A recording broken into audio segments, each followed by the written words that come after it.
నమస్తే. Seize the ship ఇది ఈ మధ్యకాలంలో చాలా ప్రాచుర్యాన్ని పొందినటువంటి డైలాగ్.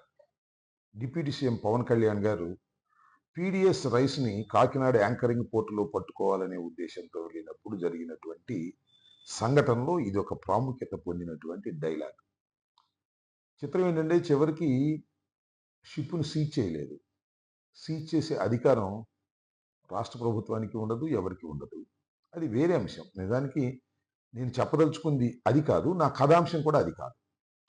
పవన్ కళ్యాణ్ గారు వెళ్ళింది పీడీఎస్ రైస్‌ని పట్టుకోవడానికి కాదని, వేరే అంశం కోసం ఆయన తొలి ప్రయత్నంగా చంద్రబాబు నాయుడు గారు పంపితే వెళ్లారు అని చెప్పేదానికి నా ప్రయత్నం ఇక్కడ. రాను రాను తర్వాత జరిగినటువంటి సంఘటనలు చూస్తే పవన్ కళ్యాణ్ గారు అక్కడ ఎందుకు వెళ్లారో చాలా స్పష్టంగా అర్థమవుతుంది. ఆ రోజున చాలా విషయాలు చెప్తూ ఆయన ఏమన్నారంటే, "ఈ పోర్ట్ చాలా వల్నరబుల్ పోర్టు. దీనివల్ల చాలా ప్రమాదం ఉంది. దీని ద్వారా ఆర్డీఎక్స్ రావచ్చు. దీని ద్వారా కసబ్ లాంటి ఉగ్రవాదులు రావచ్చు. ఇది చాలా ఇంపార్టెంట్ పోర్టు" అని చెప్పడానికి ఒక ప్రయత్నం చేశారు. మనం అందరం చూశాం కూడా. ఆ తర్వాత మనోహర్ గారు వచ్చారు.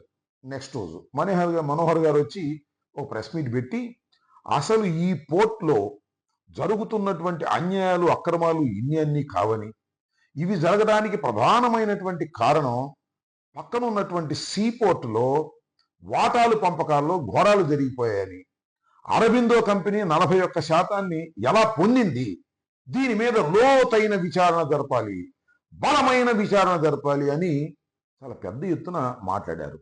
అప్పుడే కొద్ది కొద్దిగా అర్థమవుతా ఉంది. ఈ బియ్యం పట్టుకోవడానికి వెళ్ళిన బాపతు కాదు ఇది.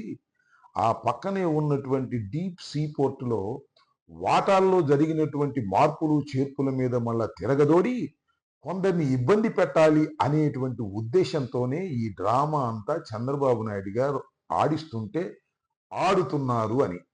పవన్ కళ్యాణ్ గారు వెళ్ళి తొలి ప్రయత్నంగా దీనికి ఆజ్యం పోశారు.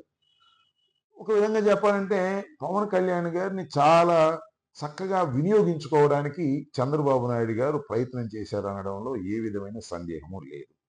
అసలు విషయానికి వద్దాం. అసలు విషయం ఏంటంటే కాకినాడ డీప్ సీ పోర్ట్. దీని గురించి 2 ముక్కలు ముందుగా మనం మాట్లాడుకోవాలి. 1997లో ఈ సీ పోర్ట్‌ని ప్రభుత్వం ప్రారంభించింది.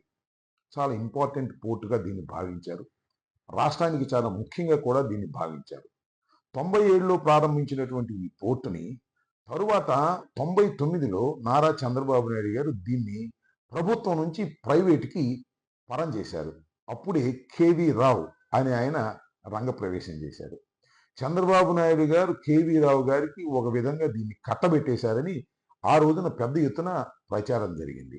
అంతేకాదు మొన్న జరిగిన 2019 ఎన్నికల్లో కూడా ఈ పవన్ కళ్యాణ్ గారు ఇప్పుడు ఏ మాటలైతే మాట్లాడుతున్నారో ఆ పవన్ కళ్యాణ్ గారు కూడా అన్యాయంగా, అక్రమంగా కేవీ రావుకి ఈ పోర్టుని దోచిపెట్టాడు చంద్రబాబు నాయుడు గారని రాజకీయ విమర్శలు కూడా చేశారు. బహుశా అవి మర్చిపోయి ఉండవచ్చు.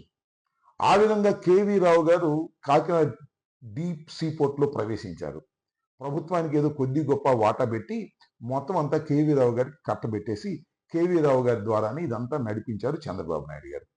వాస్తవం చెప్పాలంటే చంద్రబాబు నాయుడు గారు సొంత మనిషిగా కేవీ రావు గారు అలా ఉన్నారు. ఆ తర్వాత రాజశేఖర రెడ్డి గారు వచ్చారు. రాజశేఖర గారు వచ్చిన తర్వాత కూడా ఆ కేవీ రావు గారికి ఉన్నటువంటి ఆ పోర్టుని ఇంకొద్దిగా లైసెన్సులు ఇచ్చి ముందుకు నడిపించారు రాష్ట్ర శ్రేయస్సు దృష్ట్యా అనుకుంటాను. ఇది జరిగిన కథ. ఈ మధ్య కాలంలో ఏం జరిగిందంటే వైఎస్ఆర్ కాంగ్రెస్ పార్టీ అధికారంలోకి వచ్చిన తర్వాత అరబిందో ఇంటర్నేషనల్ ఫార్మ్, అరబిందోకు సంబంధించినటువంటి ఈ కంపెనీ దీనిలో కొన్ని వాటాలు కొనుక్కుంది. ఎన్ని వాటాలు కొనుక్కుందంటే 41% కొనుక్కుంది అరబిందో వాళ్ళు. కొనుక్కున్నారు 2000 సంవత్సరంలో అవి ట్రాన్స్ఫర్ అయ్యాయి. అంత సక్రమంగానే ఉంది. అప్పుడు కొనుక్కున్నప్పుడు, అమ్ముకున్నప్పుడు కూడా ఏ రకమైన ఫిర్యాదులు ఎవరికీ అందలేదు. ఎక్కడ కూడా గుసగుసలు ఆడుకున్నటువంటి సందర్భాలు కూడా లేవు. ఏ పత్రికలు వచ్చిన సందర్భాలు కూడా నాకు తెలిసి లేవు. Subject to the correction. నేనేమంటానంటే ఏదైనా 2 కంపెనీలు తమ వాటాలను అమ్ముకోవటం, కొనుక్కోవటం అనేది నిత్యం జరుగుతున్నటువంటి వ్యవహారం. ఉదాహరణకి రామోజీరావు గారు తన వాటాలను అమ్ముకున్నాడు. అలాగే చంద్రబాబు నాయుడు గారు హెరిటేజ్‌లో తమ వాటాలు అమ్ముకున్నాడు. అమ్ముకున్న తర్వాత ఒక్కోసారి వాటాలు వృద్ధి చెందుతాయి, ఒక్కోసారి పతనం అవుతాయి. వృద్ధి చెందిన తర్వాత అయ్యో ఎందుకు అమ్ముకున్నాను మళ్ళీ తిరిగి నాకు రావాలి అంటే ఇచ్చే పరిస్థితులు ఏమి ఉండవు. అలాగే ఈ అరబిందో కంపెనీ కేవీ రావు గారి దగ్గర 41% వాటాలను కొనుక్కుని డబ్బులు కట్టబెట్టింది. 494 కోట్ల రూపాయలు వారికి ఇచ్చారు. ఈ 494 కోట్ల రూపాయలు తీసుకెళ్లి కేవీ రావు గారు మరొక చోట ఇన్వెస్ట్ చేసుకున్నారు. అవి కూడా పెరిగి ఉంటాయి. ఇది జరిగినటువంటి అంశం. ఇవాళ ఏంటంటే కేవీ రావు గారి దగ్గర వాటాలు పొందటం కోసం బెదిరించారని, గొంతు మీద కత్తి పెట్టారని, దౌర్జన్యం చేస్తానని ప్రయత్నం చేశారని, ఇలాంటి కథలన్నీ బయటకు తీసుకొచ్చేటటువంటి కార్యక్రమం నారా చంద్రబాబు నాయుడు గారు చేస్తున్నారు. నేను అప్పుడే అనుకున్నా, దీని మీద లోతైన విచారణ జరగాలి, దీని మీద బలమైన విచారణ జరగాలి అని. ఎప్పుడైతే పౌర సరఫరాల శాఖ మంత్రి గారు ఈ సీపోర్ట్ గురించి మాట్లాడుతున్నారో అప్పుడే నాకు సూచనప్రాయంగా అర్థమైంది, ఏదో లోతైన కార్యక్రమాన్ని వీళ్ళు చేయబోతున్నారు అని. ఆ తర్వాత ఇమీడియట్ గా కేవీ రావు గారు రంగప్రవేశం చేశారు. పాప 5 మాసాల నుంచి కేవీ రావు గారి మీద చంద్రబాబు నాయుడు గారు ఒత్తిడి చేస్తున్నాడు. కేవీ రావు గారు మంచివాడే, నాకు కూడా తెలుసు. అప్పుడు చంద్రబాబు దగ్గర పని చేయించుకున్నాడు, రాజశేఖర రెడ్డి గారి దగ్గర పని చేయించుకున్నాడు, జగన్మోహన్ రెడ్డి గారి దగ్గర పని చేయించుకున్నాడు. ఒక వ్యాపారస్తుడిగా మంచివాడే. కాకపోతే చంద్రబాబు సామాజిక వర్గానికి సంబంధించినటువంటి వ్యక్తి కాబట్టి చంద్రబాబు నాయుడు గారు 5 నెలల నుంచి ఆయన్ని కన్విన్స్ చేశాడో, ఒత్తిడి చేశాడో, ఏం చేశాడో తెలియదు. కానీ ఆయన అంగీకరించిన తర్వాతే ఈ డ్రామాకు తెరదీశారు. ఎమ్మటే మంగళగిరి వచ్చేసి ఆయన ఒక రిపోర్ట్ ఇచ్చాడు. రిపోర్ట్ ఇవ్వగానే తడువాయ కేసు కట్టేశారు. ఎవరి మీద? సుబ్బారెడ్డి గారి మీద, అలాగే మన విజయసాయి రెడ్డి గారి మీద, ఆయన అల్లుడి మీద, సుబ్బారెడ్డి గారి కొడుకు మీద, మొత్తం అంతా రెడ్డి సామాజిక వర్గానికి సంబంధించిన వారే ఇదంతా కూడా కొల్లగొట్టడానికి ప్రయత్నం చేశారు అనేటువంటి ఒక అభియోగం చేసి కేసు రిజిస్టర్ చేశారు. తర్వాత ఏం చేస్తారో మనకు తెలియదు అనుకోండి. కేసు రిజిస్టర్ చేసిన తర్వాత ఏదైనా చేయడానికి చంద్రబాబు గారి దగ్గర స్కోప్ ఉంది కాబట్టి ఏమైనా చేయవచ్చు. కానీ ఒకటి మాత్రం వాస్తవం, వాటాలు తారుమారు మాత్రం కావు. ఎందుకంటే ఇప్పుడైతే 2000 సంవత్సరంలో కేవీ రావు గారి మధ్యన, అరబిందో మధ్యన ఒడంబడిక జరిగిందో అప్పుడే వారు వ్యతిరేకించి ఉండాలి. నిజంగా వారి ఇష్టానికి వ్యతిరేకంగా జరిగి ఉంటే వారు వ్యతిరేకించాలి. వ్యతిరేకించడానికి చాలా పద్ధతులు ఉన్నాయి. ఎన్సిఎల్టీలోకి వెళ్ళి రిపోర్ట్ చేయవచ్చు, నేషనల్ కంపెనీ లా ట్రిబ్యునల్కి వెళ్ళి రిపోర్ట్ చేయవచ్చు. మొన్న జగన్మోహన్ రెడ్డి గారు కూడా తమ వాటాలకు సంబంధించినటువంటి విషయం మీద ఎన్సిఎల్టీకి వెళ్ళి రిపోర్ట్ కూడా చేశారు. అట్లాగే ఆర్ఓసికి వెళ్ళి రిజిస్ట్రేషన్ ఆఫ్ కంపెనీస్ కూడా వెళ్ళి ఈ లావాదేవీలు అనేవి బలవంతంగా జరుగుతున్నాయని రిపోర్ట్ చేయొచ్చు. అలాంటి రిపోర్ట్ చేసినటువంటి దాఖలాలు లేవు. అలా రిపోర్ట్ చేయడానికి ప్రయత్నం చేస్తే ఆపినటువంటి సందర్భాలు లేవు. ఇది ఉన్న విషయం.